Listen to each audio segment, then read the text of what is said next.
The congregation shivered in the cold.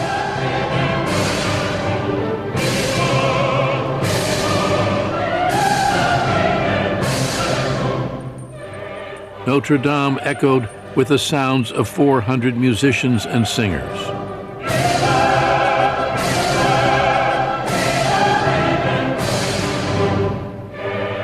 The young man, born on the island of Corsica, moved impatiently forward.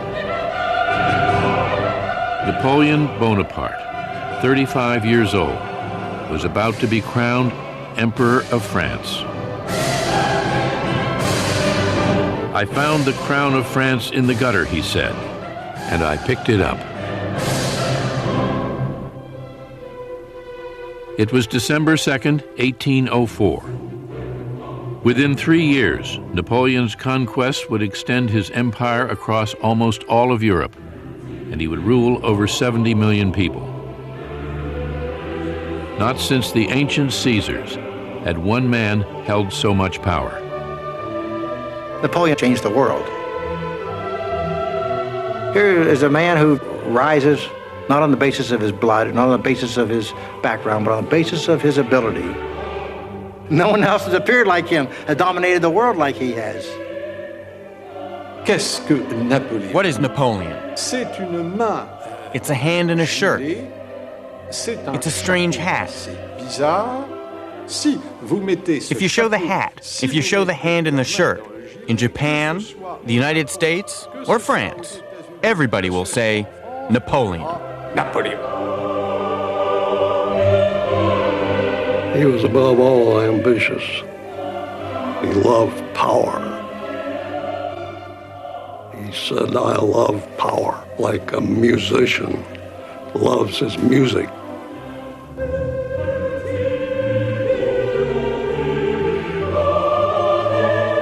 Napoleon mounted the steps to the altar alone.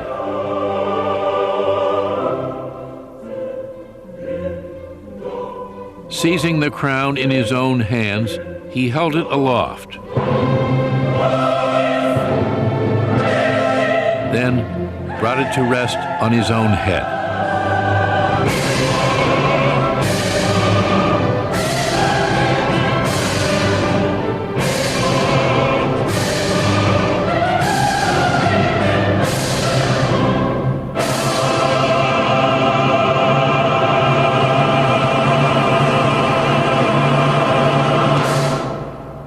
That morning, he had quietly told his brother, "If only our father could see us now."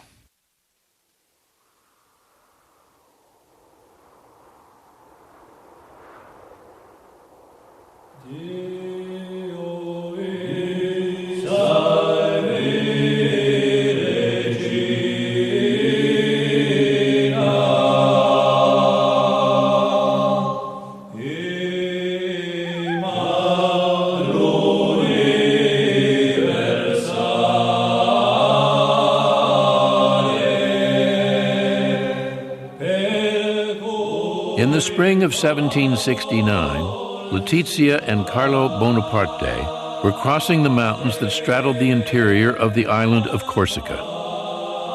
They were Corsican patriots, determined to repel a French army that had invaded their tiny island nation. The Corsicans were only about 100 to 120,000 people of peasant or shepherd origin. They had very few firearms, very little gunpowder, and that was all. They had to defend themselves against the 22 million population of France, then the most advanced country in Europe. The Corsicans never stood a chance. After a year of fighting, leaving thousands dead and wounded, they were defeated, and Letizia and Carlo were going home. Letizia was 6 months pregnant.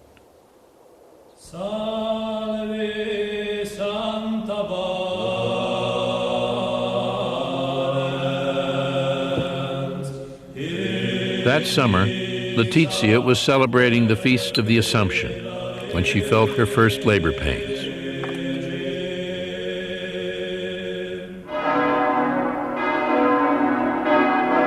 Later that day, August 15, 1769, she gave birth to a son, Napoleone Bonaparte. Born just after the bitter French conquest, Napoleon would spend his childhood hating France, the nation he would one day rule. I was born when Corsica was perishing, Napoleon later wrote. 30,000 Frenchmen spewed onto our shores, drowning the throne of liberty in waves of blood. The cries of the dying, the groans of the oppressed, and tears of despair surrounded my cradle from the hour of my birth. Corsica was now a French colony. Suspended in the Mediterranean between France and Italy, for centuries Corsicans had fiercely resisted invaders, Romans, Moors, Genoese. After the French victory, Corsican rebels fled to the mountains, where they continued to fight on. But Napoleon's father, Carlo, a 23-year-old university student, readily submitted. Soon he was wearing powdered wigs, embroidered waistcoats, and silver-buckled shoes. Napoleon never forgave him for betraying his Corsican heritage. He would later say harshly that his father was rather too fond of pleasure. I think Napoleon always held a grudge against his father for having submitted. But poor Carlo, he knew he had lost the battle. He realized the French were there, so he had to live with them and make the best of it. Carlo began practicing law, won election to the Corsican Assembly, and rose in the esteem of the French rulers. But Napoleon rarely had a good thing to say about him. He saved his praise for his mother. The beautiful, strong-willed Letizia. As a mother, he would say, she was without equal.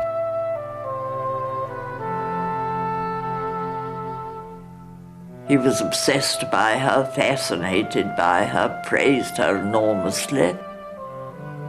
She was very tough and determined little woman.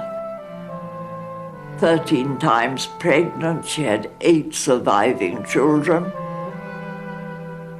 He says that all his success in life was due to the training she gave him. La mère. The mother. What a man, Napoleon said.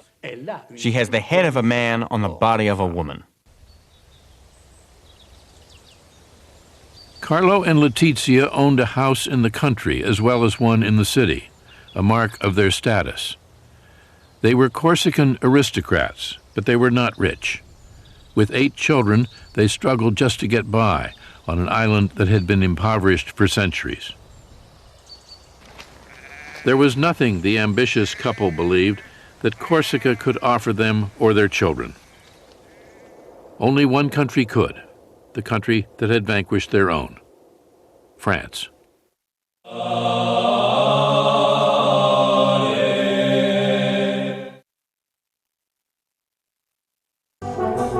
As a representative of the Corsican Parliament, Carlo traveled to Versailles. There he saw the splendor of the French court in all its majesty.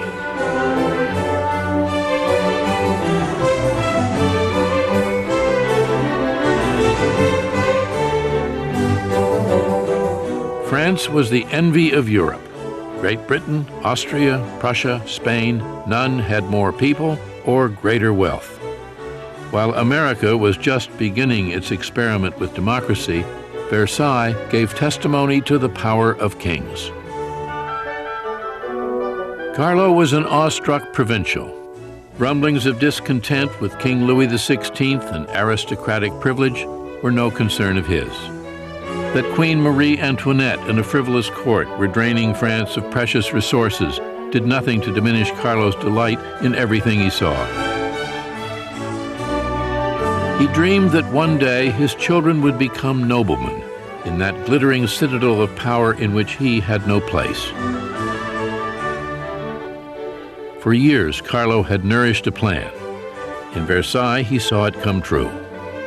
He secured Napoleon a scholarship to a school in France. Napoleon set foot in France for the first time in the winter of 1778. A thin, sallow 9-year-old, accustomed to the warmth of the Mediterranean, suddenly alone on the windswept plains of northern France.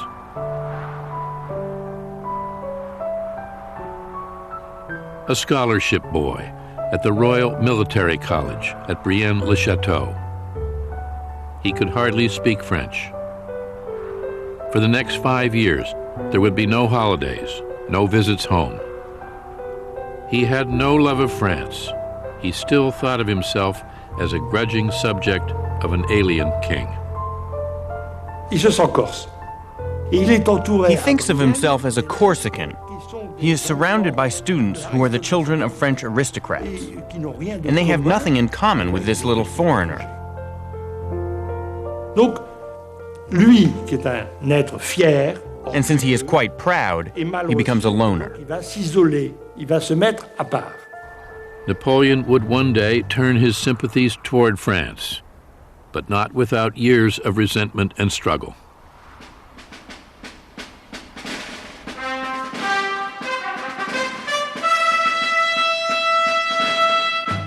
He was 15 when he was promoted to the Royal Military Academy in Paris.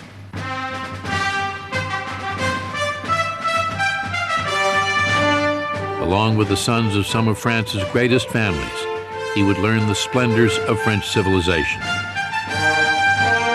The Royal Academy was as much a finishing school, turning officers into gentlemen, as a war college. We were magnificently fed and served, Bonaparte said, treated in every way like officers possessed of great wealth. The poor Corsican teenager still felt like an outsider. He had entered a world of opulence and luxury, but it only served to fuel his scorn for the privilege and snobbery of the French nobility. One teacher described him as quiet and solitary, frightfully egotistical, proud, ambitious, aspiring to everything. He would go far, his school report read, in favorable circumstances. He began his apprenticeship as a soldier when he was 16, a lowly second lieutenant, training with the best artillery unit in the French army. He grew expert at sighting a gun, handling rammer and shot, deploying men. One of the greatest careers in military history had begun. He feels that the regime will not let him have the position he dreams of. The top positions are reserved for the noblemen, while Napoleon comes from minor nobility, poor people. Frustrated in his military ambitions, Bonaparte dreamed of becoming famous as an author, wrote a brief history of Corsica, even tried his hand at a novel. Il se sait, il se pense, il se croit. He knows that he's capable of great things. Appelé peut-être à un grand destin. He feels that perhaps he's destined for greatness. But at that point, how can he possibly believe it? Il s'ennuie à mourir. He's bored Il to s'ennuie death. à mourir. Always alone among men, Bonaparte wrote, I come home to dream by myself and to give myself over to all the forces of my melancholy. My thoughts dwell on death. What fury drives me to wish for my own destruction? No doubt because I see no place for myself in this world. It was the revolution that would set Bonaparte free.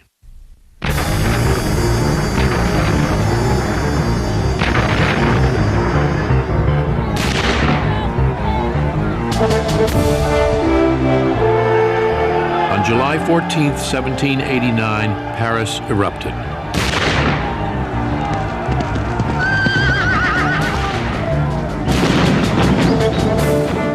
angry crowds stormed through the streets, crying liberty, equality, brotherhood. France was thrown into turmoil. The monarchy itself tottered on the edge of destruction. A defiant National Assembly challenged the absolute right of the king, stripped nobles and clergy of their ancient feudal privileges, fracturing a social order that had endured for centuries. After years of injustice and inequality, the revolution had begun. It would take years before it would end. As the revolution gained momentum, Bonaparte was serving in the army far from Paris. He distrusted the violent mobs, but welcomed the changes transforming the country. He is certainly not a revolutionary before the beginning of the revolution. But Bonaparte welcomes the revolution as good news. It almost has a religious impact for him, because all of a sudden he feels that the revolution is going to open up French society. La révolution va ouvrir la société française. L'abolition des privilèges, le fait que la société française ne va plus It would connaître abolish privileges, hiérarchie, put an end to hierarchies and the kind of condescension from which Napoleon had suffered while he was growing up. jeune Napoléon dans sa jeunesse. Bonaparte était un jeune homme Bonaparte de son was a man of his times, and to be 20 years old in 1789 is very important. Napoleon's destiny and the destiny of the whole country become the same.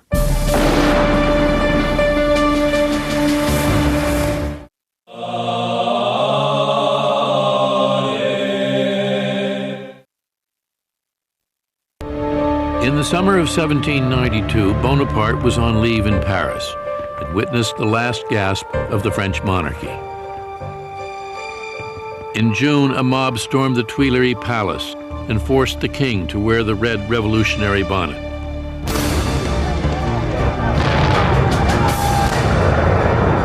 In August, the mob massacred the king's Swiss guards. King Louis XVI was dethroned. The French Republic was proclaimed that fall. Napoleon wants to be part of this new world. He wants to play a role. And he starts in a place he knows very well. He starts with Corsica.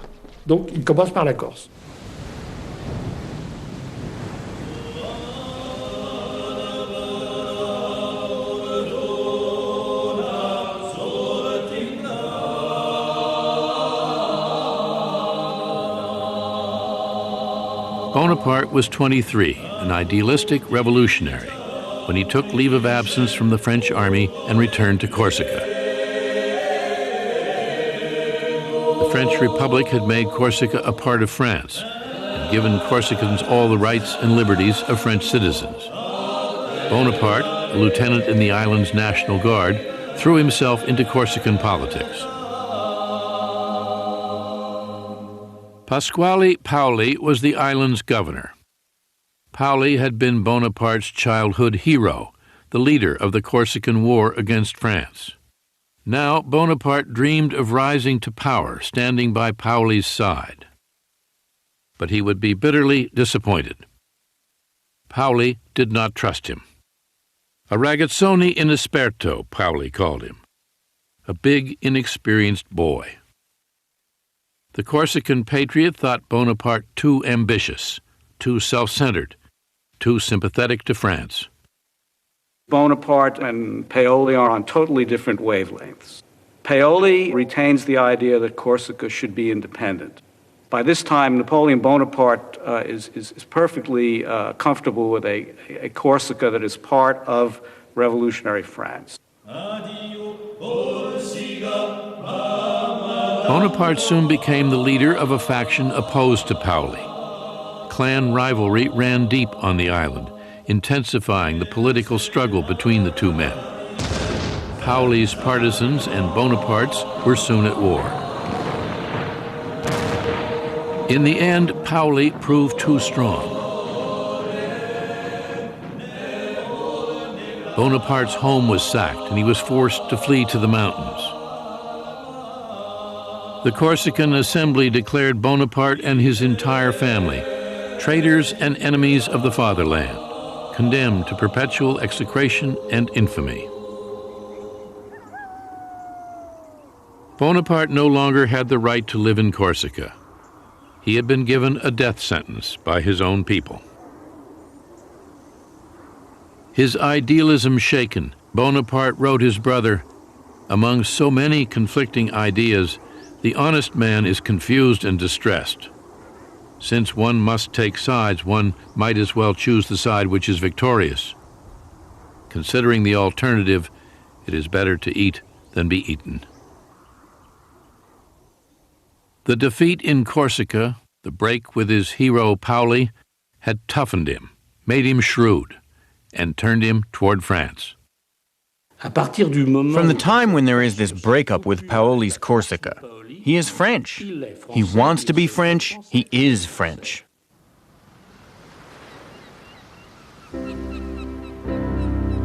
On June 10th, 1793, he set sail for France with his widowed mother, 3 brothers, and 3 sisters.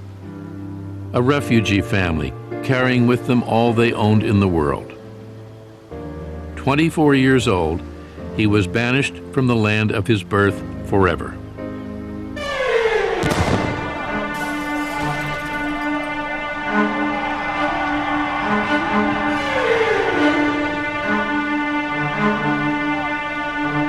Bonaparte returned to France to find the French fighting among themselves.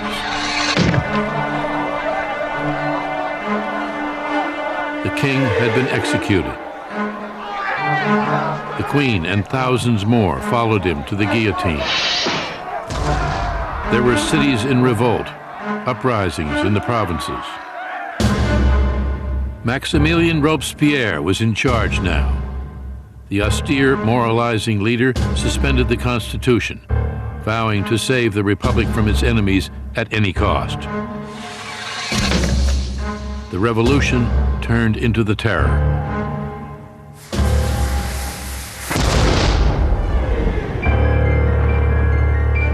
Torn by civil war, France was also at war with almost all of Europe. Austria, Spain, Prussia, and Great Britain were bent on destroying the new French Republic, while French radicals promised to help all peoples rise against their rulers. Reinstated in the army as an artillery captain, Bonaparte was ordered to Toulon, a city of 28,000 on the southern coast that had rebelled against the Republic, throwing its port open to the English. The British fleet defended the city from the harbor. 24-year-old Bonaparte thought he knew how to drive them out. He argued that if his soldiers could seize the heights commanding the harbor, they could bombard the fleet, drive it away, and the city would fall. It was a simple plan, but none of the generals would listen.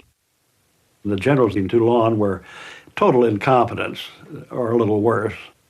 Finally, a fairly competent general showed up, listened to Napoleon's plans, and said, naturally.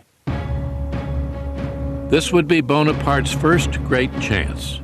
With aristocratic officers fleeing the country, there was suddenly a vacuum, an opportunity for rapid promotion for soldiers who could prove themselves under fire.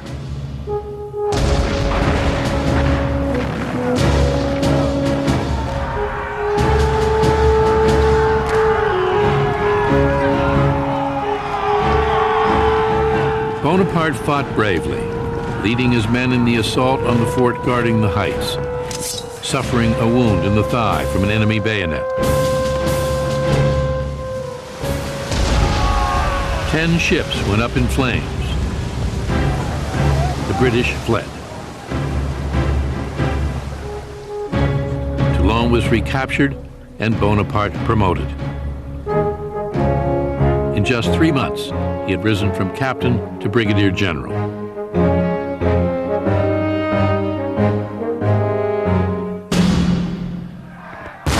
The Republic continued to fight for its life, still clashing with enemies beyond its borders, still in turmoil at home. With France in chaos, threatened on all sides, Robespierre showed no mercy in his efforts to bring about unity and order. Liberty, he said, cannot be secured unless criminals lose their heads. Determined to make his voice heard, Bonaparte wrote a political tract in support of Robespierre. The young soldier hated the terror, but he hated chaos even more. Bonaparte is really a man of order. For him, order has to serve ideals, exactly the idea of Robespierre. It is necessary to suspend liberties in the name of liberty. In order to save liberty, to save the Republic, it's necessary to suspend individual liberties. In the summer of 1794, Robespierre's government fell. Now it was the turn of those who made the terror to die, including Robespierre.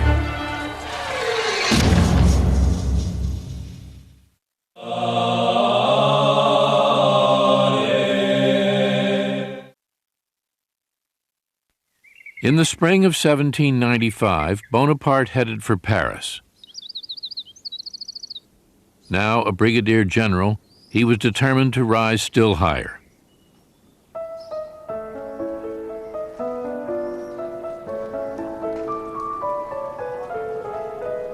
France had a new constitutional government. The guillotine, the riots in the street, the war still raging along the frontier, all seemed forgotten.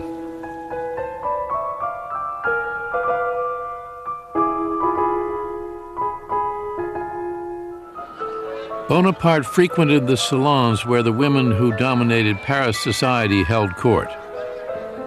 The women here, he wrote his brother, are the center of importance. Here, alone of all places on earth, they appear to hold the reins of government. But they wanted little to do with him. He was just another ambitious young soldier. I can still picture him, one noblewoman remembered. He wore badly made dirty boots and a nasty round hat pulled down over his eyes. An overall sickly effect was created by this thinness and his yellow complexion. Bonaparte seemed to have come to a dead end.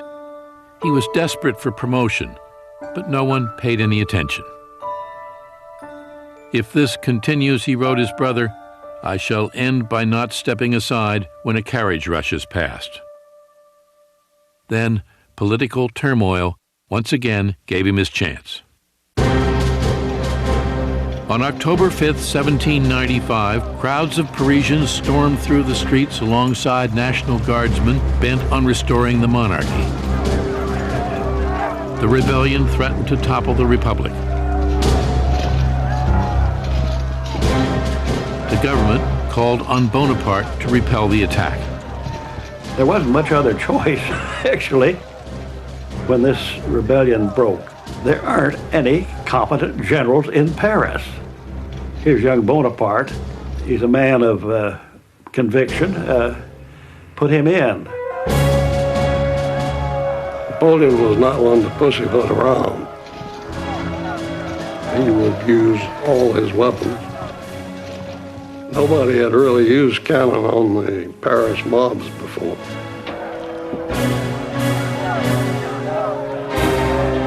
He was going to shoot. He waited till they could see the whites of their eyes.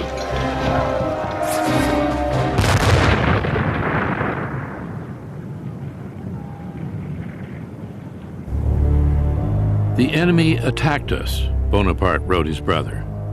We killed a great many of them. Now all is quiet. I could not be happier.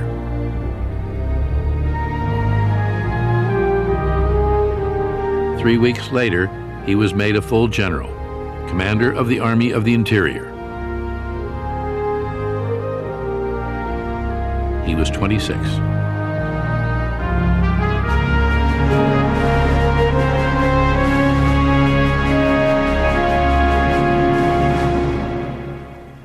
Bonaparte was now a man to be reckoned with.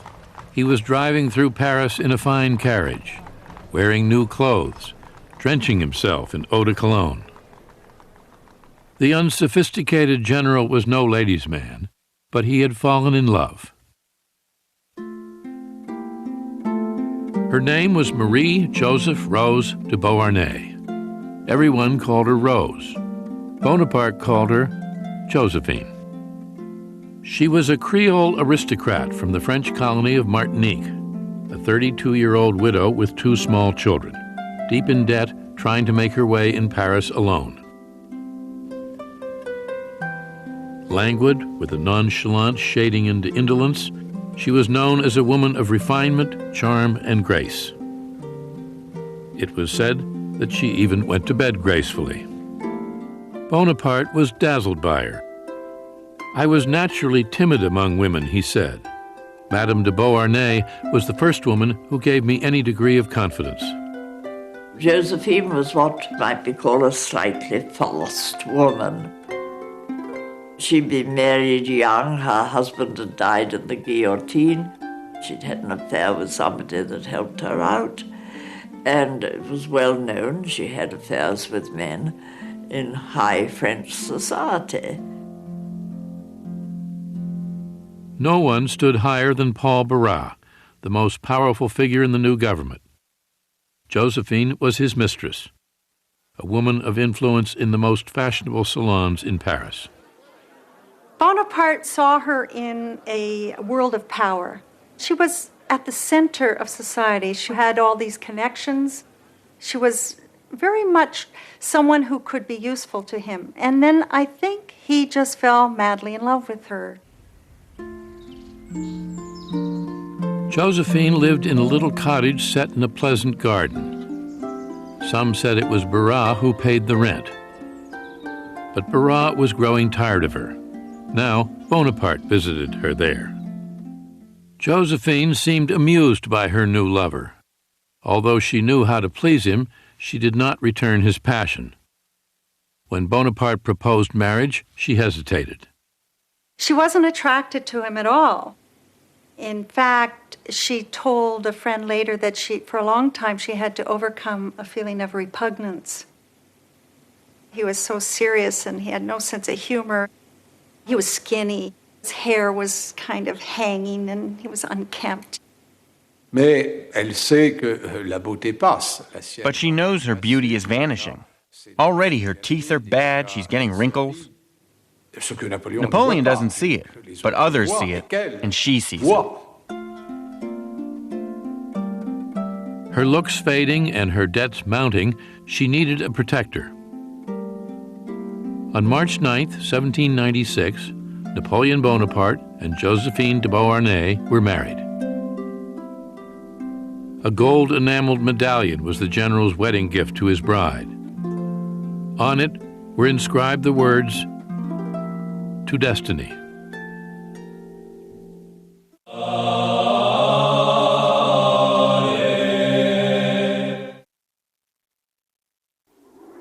Bonaparte was sent to the Italian Alps. Josephine's former lover, Paul Barras, had helped win him an appointment as supreme commander of all French forces in Italy. His assignment was to challenge the Empire of Austria and their Italian allies. He had never commanded an army before. Young and untested, no one expected very much from him, especially his own generals. Tout le monde l'attend avec un peu de moquerie. Everyone makes fun of him before he gets there. This little general who perhaps owes his command to his wife. Grâce largement donnée de sa femme. Or, il arrive. Then he arrives, and within a few moments, the veterans who made fun of him understand exactly. He is in charge. Il est le chef. "I don't know why," one of his generals said, "but the little bastard scares me." Bonaparte's army was in no condition to win battles. It had been stagnating under incompetent commanders in the foothills of the Alps for almost 2 years. "Soldiers," he proclaimed, "you are naked and ill-fed. No fame shines upon you. I will lead you into the most fertile plains in the world. Rich provinces, great cities will lie in your power. You will find there honor, glory, and riches. He really enthralls them. He's a terrific actor. Il est capable He is capable of laughing, smiling, brusquement, and then suddenly he is passionate, inspiring fear, horror, and anger. colère. On April 2nd, 1796, Bonaparte led his army forward. He was badly outnumbered. 38,000 French soldiers faced 38,000 Austrians and their allies, 25,000 Piedmontese. Bonaparte planned to isolate the Austrians from the Piedmontese, then conquer each separately. He would strike first at Piedmont. In just 2 weeks, he won 6 battles, took thousands of prisoners, and broke the back of Piedmont's army. One Piedmontese officer would later complain, "They sent a young madman who attacks right, left, and from the rear. It's an intolerable way of making war." On April 26th, Piedmont surrendered. Bonaparte demanded gold and silver and paid his troops, the first real money they had seen in years. "Soldiers," he said, "we thank you." While Bonaparte led his soldiers into battle, he never stopped thinking of Josephine, writing her letter after letter, day after day.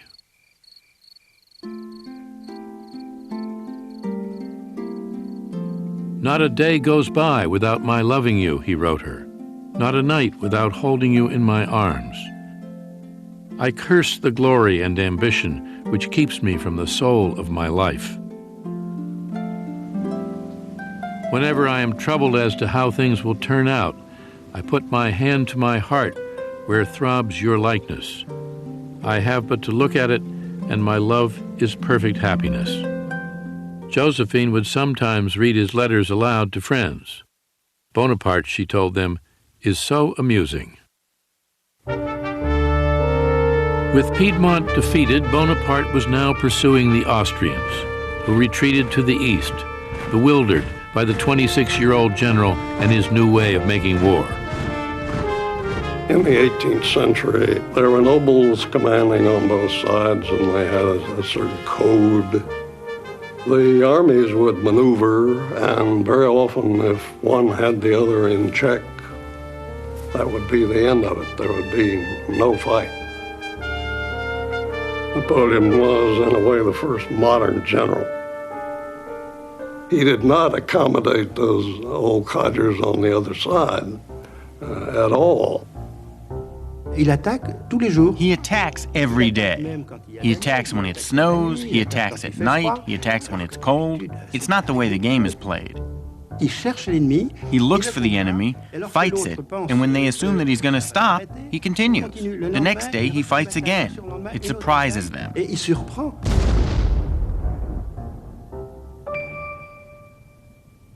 As the Austrians fled, their rear guard hoped to slow Bonaparte down by making a stand at the little Italian town of Lodi. They fortified a narrow wooden bridge with 14 cannon and 3 battalions and dared Bonaparte to cross it. The general ordered a simple frontal assault on the bridge. Everything would depend on the courage of his men.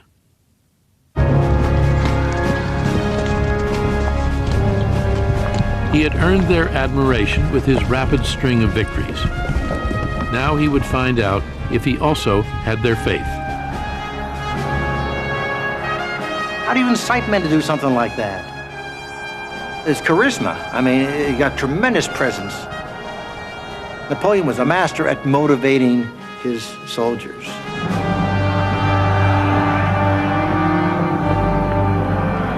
Victory always goes a long way.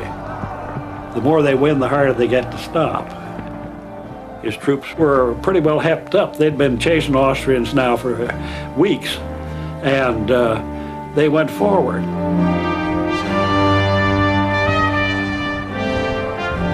There are no tactics at all. The troops come in so enthusiastically and quickly, it surprises the enemy. It's just a question of enthusiasm. Everyone throws themselves into it. Everyone risks death.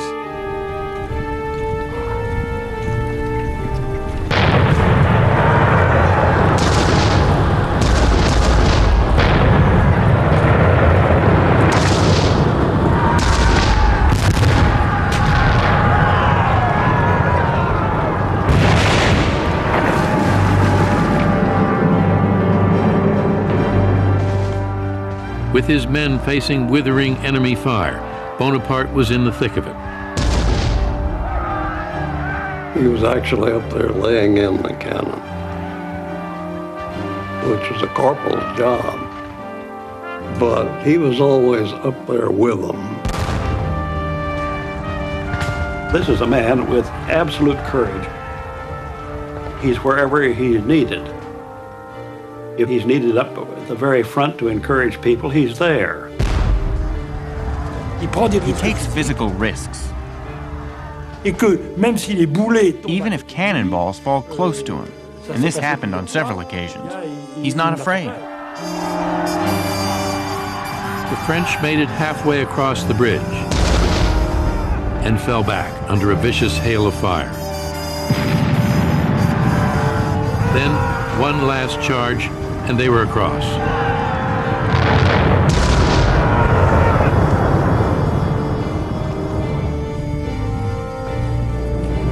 The Austrian guns fell silent.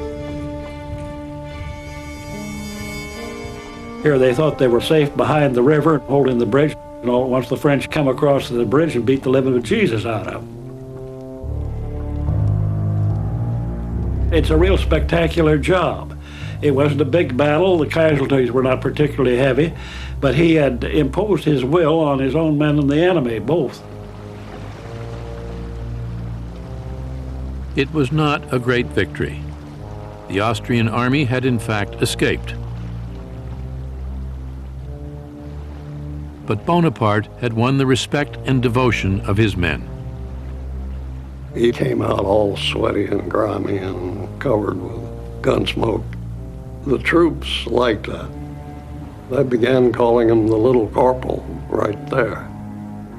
It was, you identify with us, you're our corporal.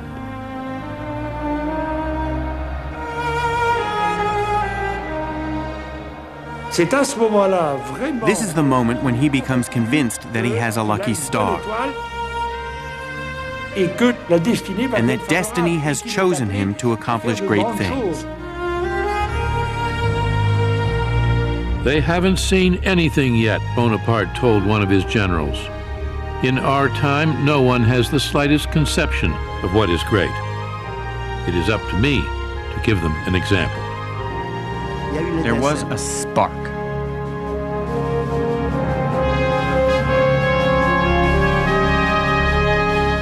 The battle at Lodi convinced Napoleon Bonaparte that he was a man of destiny. From that moment, he said, I foresaw what I might be. Already I felt the earth flee from beneath me, as if I were being carried into the sky.